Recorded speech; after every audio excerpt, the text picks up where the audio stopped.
My Anthem journey began on Friday, June 9th, 2017. I was at E3, or more specifically, at an E3 pre-event hosted by EA. I was looking to meet my Australian EA contact when I was approached by a familiar face, one of EA's global PR people, someone I'd met the year before when I was playtesting Battlefield 1 in Los Angeles. Very excitedly, this person pulled me aside and said to me, "Ralph, there's going to be something very big coming this E3 that your audience is going to love. Be ready for it." Of course, I tried to push him for some details, but he wouldn't budge. He said that all would be revealed over the course of E3 and that I should just sit back and enjoy the ride. As he was talking, I noticed this image on his laptop. It didn't make any sense to me at the time, but I remember thinking that I'd never seen it before, and I wondered if this was perhaps what he was referring to. I posted up small details of this interaction on my Twitter, and people were already hyped. No details were known yet, except that this game was directly targeting the Division's audience, meaning that it was either going to be a boots-on-the-ground tactical shooter, or it was going to have a looter-shooter component, or both. We would find out soon enough. The next day, I attended EA's press conference, the event where this happened. Talk about Need for Speed, Payback. If you guys didn't know, Need for Speed Payback,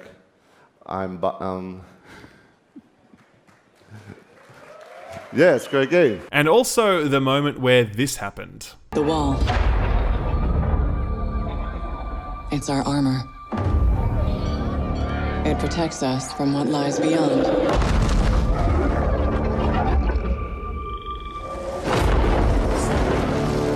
But out there, you either live with the choices you make, or die trying to change them.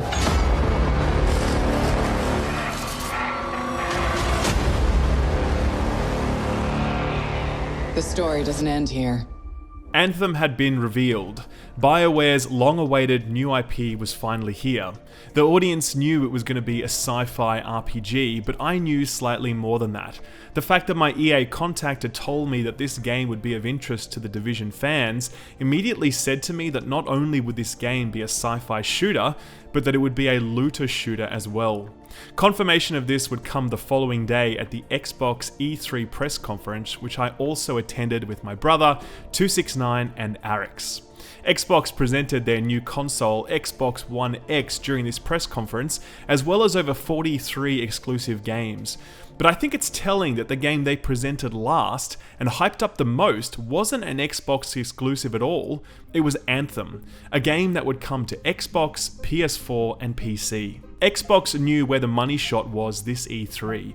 It was in the hands of BioWare. So let's now take a detailed look at the trailer and everything we learned from it, including the most important question.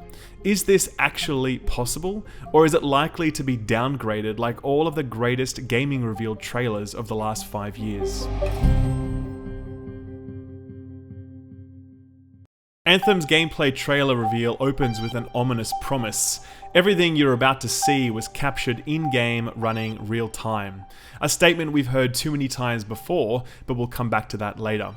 The curtain is pulled back to reveal a bustling bazaar with a strong and familiar post-apocalyptic bent. We've seen this sort of thing before in Waterworld or Mad Max or Borderlands or any other number of cultural touchpoints. Worlds where society itself has collapsed, reducing the human race to a more primitive state, but still surrounded by advanced technology. The pan up towards the giant dinosaur mech-like behemoth would have been a knowing nod to Horizon Zero Dawn if Anthem hadn't been in development well before work on Horizon Zero Dawn even began. Already in these opening seconds, a huge amount of world building has taken place, and we get a sense here in this haven that we are safe, where beyond the walls of this city, we're likely to be decidedly unsafe. A few steps forward and we're immediately shown how Anthem plans to handle two things: quests and story. BioWare is one of the most storied storytellers in the history of video games, and while their more recent efforts such as Dragon Age Inquisition and Mass Effect Andromeda have been disappointing, this is the studio that produced literally some of the finest written video games of all time. I'm talking Baldur's Gate 1 and 2, I'm talking Neverwinter Nights, I'm talking Star Wars Knights of the Old Republic, and of course, I'm talking the Mass Effect series. Now, here's something that's really going to blow your mind. All of the games I've just listed were written in large part by this man, Drew Karpyshyn. Drew is perhaps the most celebrated writer in video games history, and I think it's little coincidence that the decline in BioWare's storytelling capability can be traced to his connection with various BioWare projects. He contributed to the masterful Mass Effect 1 and 2, but moved on to write Star Wars The Old Republic instead of leading the writing on Mass Effect 3. Star Wars The Old Republic went on to become a spectacularly well-written game, but a painfully bland MMORPG, while Mass Effect 3 went on to become a very solid video game, but have one of the most disappointing and poorly written endings in video games history. Drew left BioWare in 2012 to pursue other projects until all of a sudden he was back. We didn't know what he was working on until now, and guess what?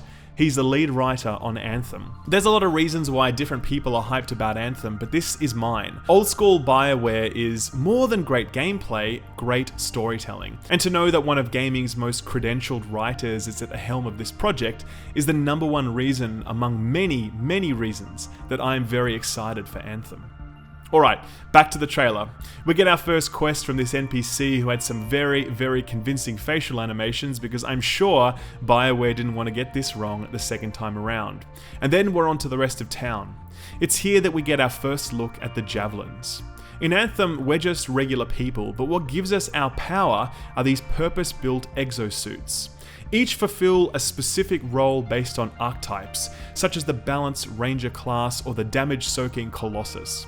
We learn that players aren't forced into one javelin per character as well, but can rather keep a number of javelins in their garage, so to speak, and choose which one they want to take beyond the walls into combat. Subsequent to the reveal trailer, we saw a screenshot of another javelin type, a sleek, aggressive-looking javelin that looks almost assassin-like, with 3 types of energy emanating from its fist, indicating possible elemental damage types similar to something like Diablo or Destiny.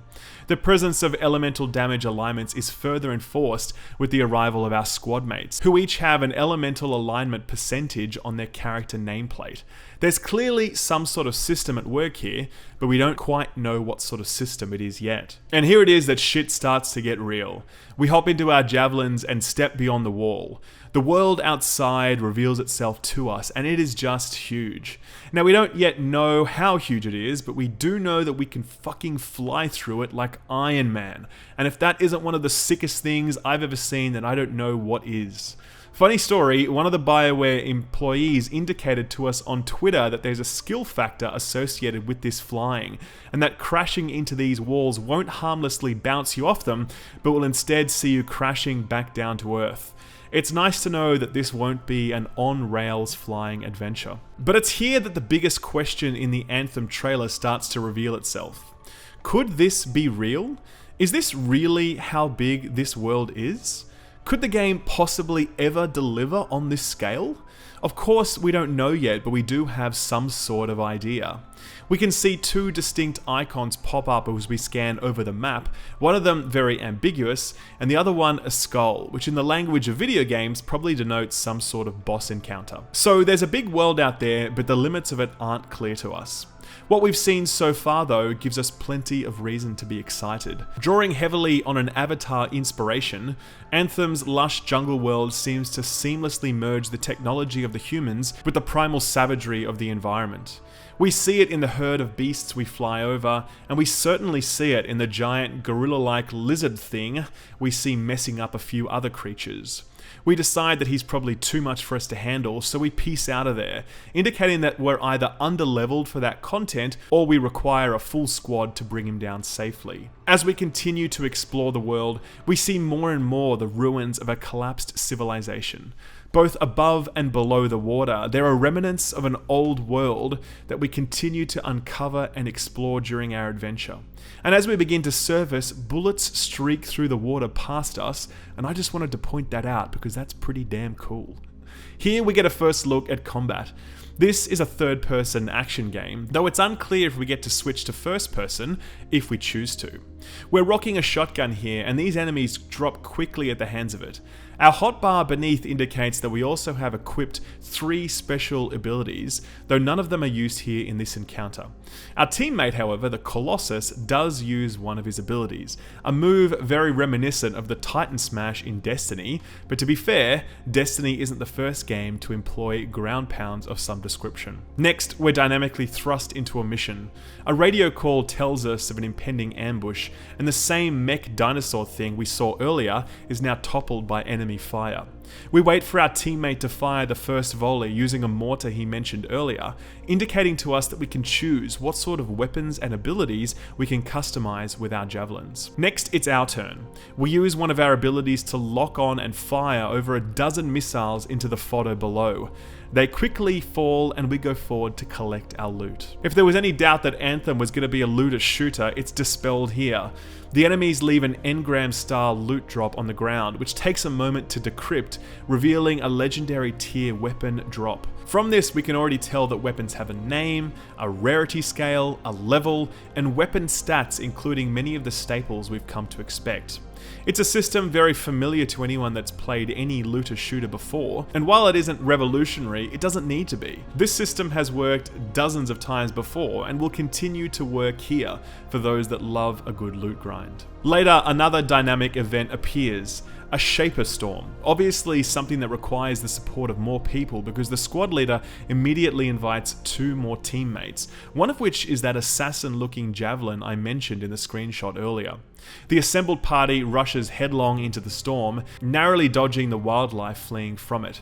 The trailer ends with us flying directly into the eye of that storm, indicating that this no doubt teleports us to some sort of group-based event like a dungeon or boss, but unlikely to be a raid, given that this event has appeared dynamically and raids are more likely to be set in fixed locations. And that's it, the Anthem reveal in all of its glory. It was a showing so impressive that it instantly became the most talked about thing at E3 2017. So the real question now was, can BioWare live up to the massive amounts of hype that they've just created, or will Anthem join the list of games that announced strongly but launched poorly?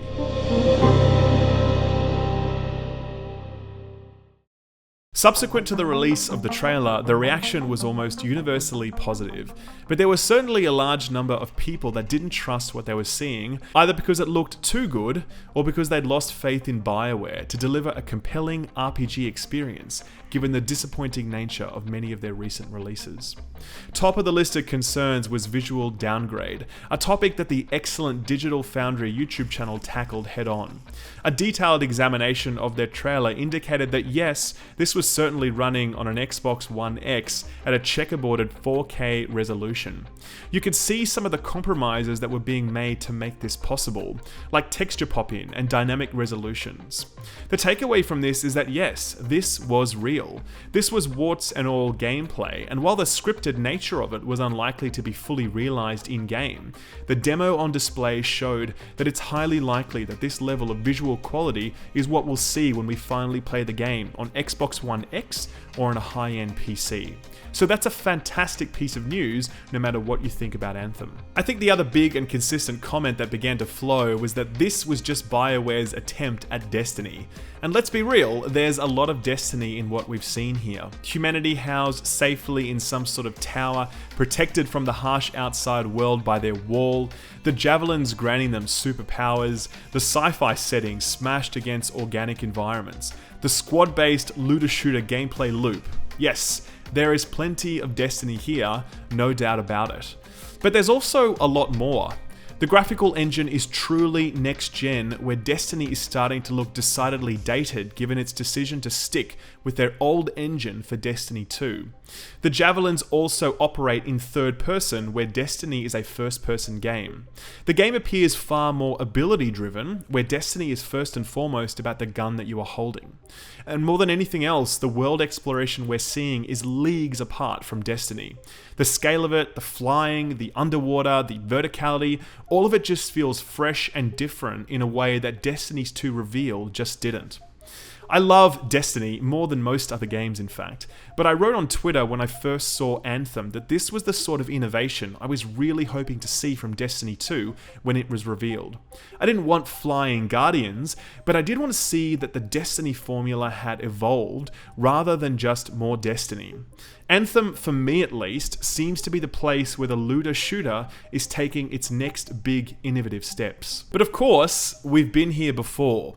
And more specifically, I've been here before. To this day, the game I've been most excited about, more than any other, was Star Wars: The Old Republic, the BioWare MMORPG announced in 2008 and released 3 years later.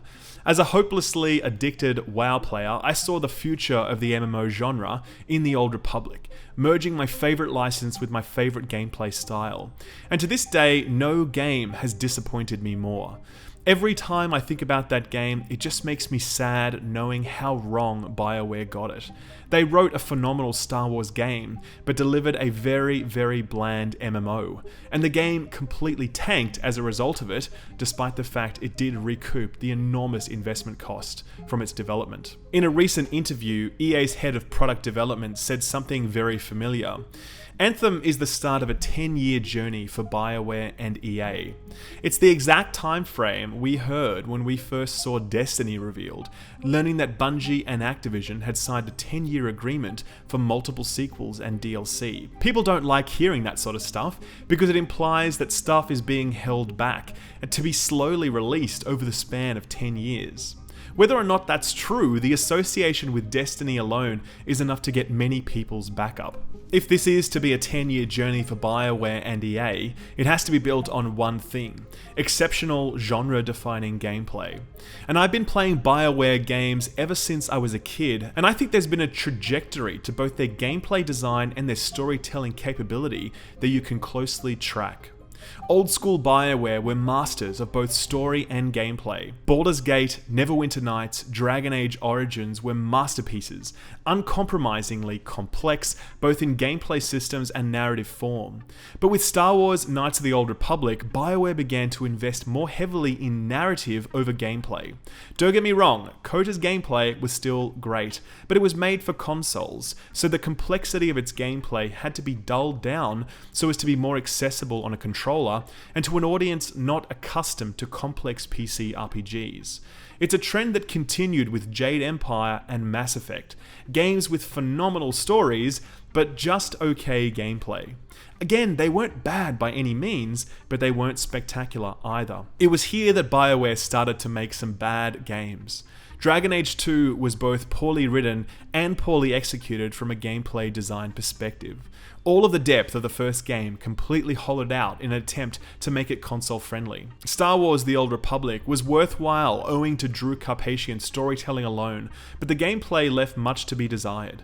Dragon Age Inquisition was a vast improvement over Dragon Age 2 in terms of storytelling, but its gameplay continued to be hollow and unengaging. And Mass Effect Andromeda was objectively BioWare's worst ever game, birthing unforgettable memes. Andromeda led to BioWare Montreal being effectively downsized, and there are rumors that the planned single-player DLCs have been canned. There were plans for a sequel to Andromeda, but apparently these plans have since been shelved. The thread in all of this for me is twofold.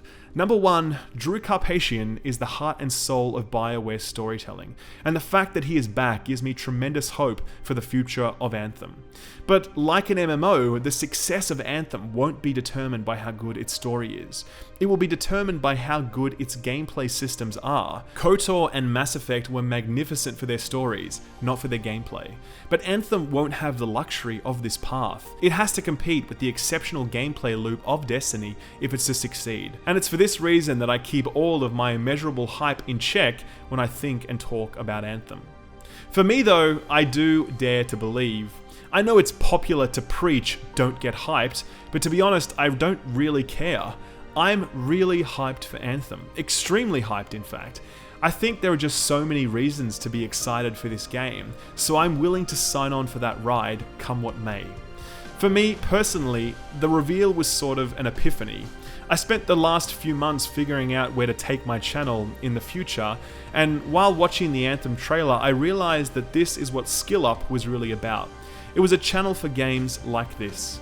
looter shooter RPGs. Games like The Division, like Destiny, like Anthem. And it was then that I decided to recommit myself to the original identity of this channel.